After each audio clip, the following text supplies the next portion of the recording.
बिस्मिल्लाहिर्रहमानिर्रहीम। अल्लाहुम्मा सल्ली अला सय्यिदिना व मौलाना मुहम्मदिन व अला आले सय्यिदिना व मौलाना मुहम्मदिन व बारिक व सल्लिम।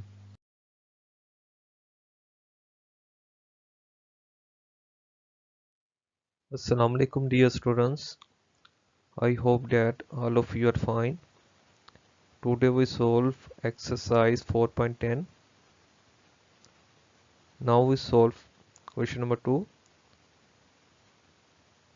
The sum of positive number and its square is 380. Find the number. तो बेटा इसमें मैं कह रहा कि some of positive number and its square is 380, यानी अगर हम नंबर और उसके स्केयर को ऐड करते हैं तो हमारा आंसर 380 के इक्वल आएगा। तो फाइंड द नंबर, वो नंबर कौन सा है। तो आइए इसको सॉल्व करते हैं। Let the required positive number x, हमने कहा कि जो नंबर हमें रिक्वायर्ड है पॉजिटिव नंबर वो x है। Then according to given condition x plus x के इक्वल टू 380। तो बेटा जिस उसमें क्वेश्चन में कहा था कि नंबर उसके स्केयर को ऐड करने से 380 आएगा, तो हमने उसके अकॉर्डिंग x प्लस एक्स के को लिख दिया 380 के इक्वल। तो ये इस साइड पर आकर माइनस 380 हो गया। उसके बाद हमने इसकी फैक्टराइजेशन की तो हमारे पास दो नंबर ऐसे आ गए 20 और -19, जिनको माइनस करने से हमारे पास +1 आ रहा है और इन दोनों को मल्टीप्लाई करने से 380 आ रहा है। तो इसकी हमने फैक्टराइजेशन की तो फर्स्ट दोनों नंबर x कॉमन आ रहा है और सेकंड दोनों नंबर से -19 आ गया। तो बेटा x प्लस 20 और x प्लस 20 ये दोनों सेम आएंगे। तो एक वैल्यू आ गई x प्लस 20 और दूसरी आ गई x माइनस 19। अब x प्लस 20 इक्वल होगा 0 के, या फिर x माइनस 19 इक्वल होगा 0 के। यहाँ से x की वैल्यू आ गई -20 और यहाँ से x की वैल्यू आ गई 19।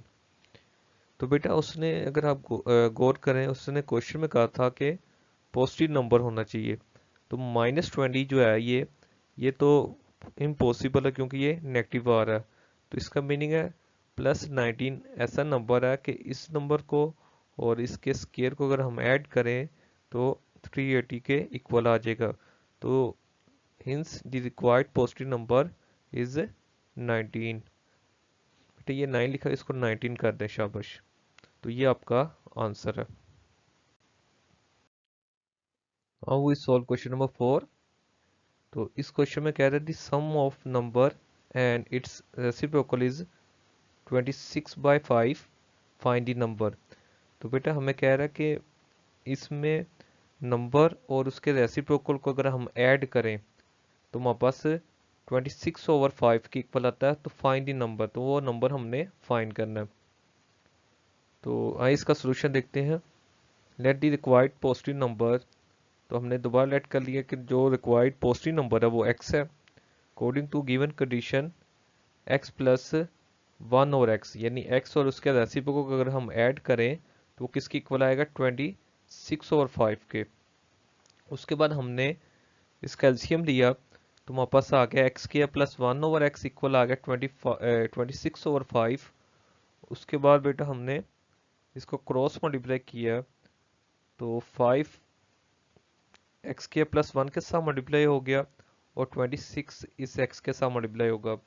उसके बाद हमने इस 5 को अंदर मल्टीप्लाई किया तो ये 5x स्क्वायर हो गया और 5 को 1 के साथ किया 5 आ गया और प्लस 26 दूसरी साइड पर आकर -26x हो गया। उसके बाद हमने इसको एक स्टैंडर्ड फॉर्म में लिख लिया, क्वाड्रेटिक इक्वेशन की स्टैंडर्ड फॉर्म में। तो ये आ गया 5x स्क्वायर -26x प्लस 5। उससे नेक्स्ट बेटा हमने इसकी फैक्टराइजेशन की तो वहाँ पर इसके फैक्टर बने -25 और -1। अगर -25 और -1 को अगर ऐड करें तो -26 आएगा और इन दोनों को मल्टीप्लाई करने से हमारे पास क्या आना चाहिए +25। उसके बाद बेटा हमने इन दोनों वैल्यू से 5x कॉमन ले लिया तो अंदर आ गया x -5 और दूसरी वैल्यू से -1 कॉमन आ गया तो अंदर आ गया x-5। तो हमारे पास एक वैल्यूज आ गई x-5 और एक आ गई 5x-1। तो बेटा यहाँ तो x-5 इक्वल होगा 0 के और 5x-1 इक्वल होगा 0 के। तो x की वैल्यू यहाँ से +1 आ गई और यहाँ से x की वैल्यू आ गई 1/5। Hints the required number 5 and 1/5। ठीक है बेटा कि 5 और इसके रेसिप्रोकल यानी 1/5 को अगर हम ऐड करते हैं तो हमारा आंसर 26/5 के इक्वल आएगा। Now we solve question number 5. In this question, a number exceeds its square root by 56. Find the number. बेटे इसमें कह रहा है कि जो नंबर है हमने जो फाइंड करना है उसके स्क्वायर रूट को और 56 को ऐड करें तो ये दोनों वैल्यूज इक्वल आएंगी। तो हमने वो नंबर फाइंड करना है। तो आइए इसको सॉल्व करते हैं। Let the required number x। तो हमने बेटे इसी तरह लास्ट क्वेश्चन की तरह इसमें भी हमने लेट किया कि जो नंबर हमने फाइंड करना है वो x है अकॉर्डिंग टू गिवन कंडीशन। तो x किसके इक्वल होगा? स्क्वायर रूट x प्लस 56 के। यानी जो नंबर हमने फाइंड करना है उसको हमने x का नाम दे दिया और उसके स्क्वायर रूट और 56 को ऐड किया तो ये दोनों वैल्यूज इक्वल होंगी। ये गिवन कंडीशन हमारे पास। उसके बाद हमने क्या किया, स्क्वायर रूट को दूसरी साइड पर ले आए और 56 जो है ना दूसरी साइड पर जाकर -56 हो गया। उसके बाद बेटा हमने taking square on both side, तो यहाँ x रह जाएगा, स्क्वायर रूट कैंसिल हो गया और यहाँ x -56 का उसके ओपन किया a square plus b square minus 2ab। तो हमारे पास वैल्यूज क्या आ जाएंगी, x square plus 336 minus 112x। उसके बाद हमने इन वैल्यूज को उठाकर दूसरी साइड पर लेकर आए हैं तो इनके साइन चेंज हो गए। उसके बाद बेटा हमने जो सेम वैल्यूज है उनको आपस में ऐड किया यानी -12x -112x और -x को, तो ये हमारे पास -113x हो गया और ये 36 वैसे ही और x स्क्वायर भी वैसे ही। उसके बाद बेटा हमने इसकी फैक्टराइजेशन की तो इसके फैक्टर क्या बने 64 और 49। अच्छा एक चीज़ मैं एक्सप्लेन कर दूं, अगर आपको फैक्टराइजेशन की यहाँ समझ नहीं अगर आई तो आप इसको क्वाड्रेटिक फॉर्मूले से भी सॉल्व कर सकते हैं। वैसे अगर आप 36 के फैक्टर बना लें तो वो 64 और 49 आपको वहाँ से मिल जाएंगे।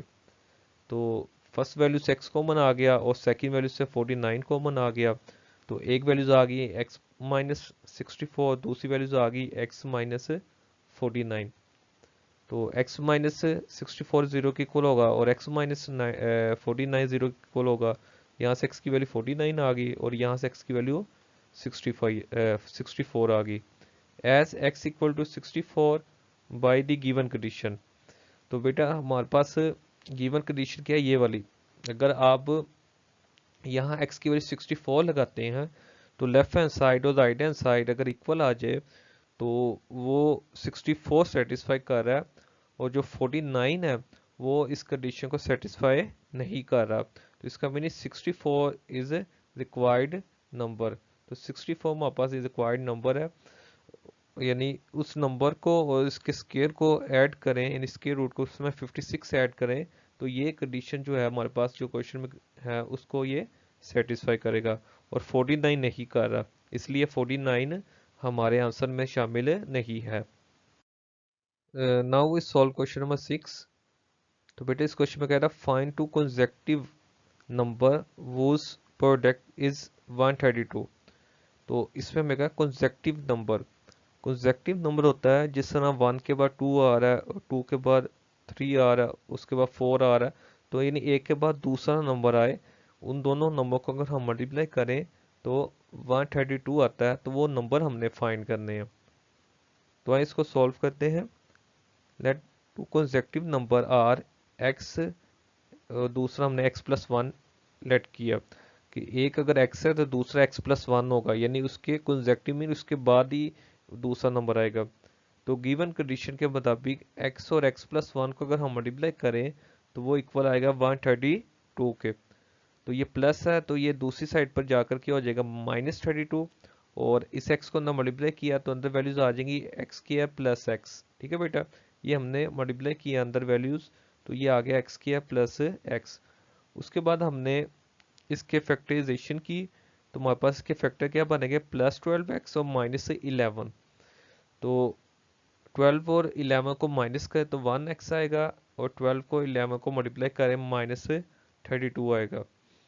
तो इन दोनों से x कॉमन आ गया और इन दोनों से -11 कॉमन आ गया, तो अंदर वैल्यूज आ गई x+12 और ये आ गई x+12। तो यहाँ से वहां पर दो फैक्टर आ गए x+12 और x-11। तो x+12 जीरो के इक्वल होगा या फिर x-11 जीरो के इक्वल होगा। तो यहाँ से x की वैल्यू एक 11 आ गई और एक आ गई -12। तो बेटा अगर हम -12 में +1 करें यानी x+1 करें तो x की वैल्यू -12 लगाई तो +1 किया तो -11। अगर हम -11 और -12 को मल्टीप्लाई करें तो हमारे पास आंसर क्या आएगा 132। तो हमारे पास ये दो नंबर आ गए, यानी और दूसरी वैल्यू हमारे पास x की क्या है ये 11। तो 11 में अगर हम x+1 करें यानी 11 में 1 ऐड करें तो वो हमारे पास क्या आएगा 12।